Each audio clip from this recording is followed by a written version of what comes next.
Bunge ya Kiharu na bwigo yo kabaire munyakero gwe committee budget ase bunge nene Mheshimiwa NYORO nigagendereire gwesokia na gukwandira emiroberio ebwente kubikwa yo kwenekia abuna abarimu b'ebirase bya junior secondary bose JSS nkonyara bareko baba kuirirwa ase nchirengia na kwenekia kurikwa emirimo ase EKONDA ya BOTAMBE. NYORO nigatebire bono kombiwa kwa abarimu abo nigo kuroire kore maria chisemi ase ebirase ebyo.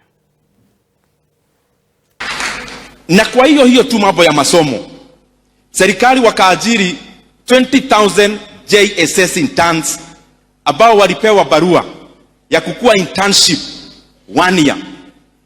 Sasa serikali na tunaona iko pesa mingi ya kufanya mambo ingine mingi, wanaambia hawa kaka zetu na dada zetu ati wanaendelea kuongeza mwaka ingine ya internship. We want to also say this.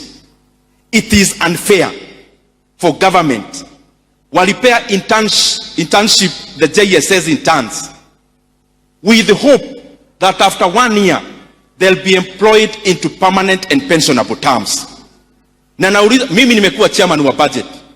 You do not necessarily need money in the budget now to confirm JSS interns. You can use an article called Article 223 where you can use the money urete bunge baadaye tuipitishe.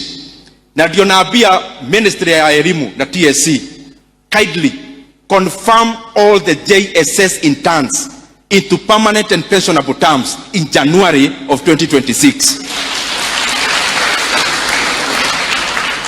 We cannot pay a graduate 17,000. Some of them have actually gone ahead even to commit suicide, as I'm told by their officials.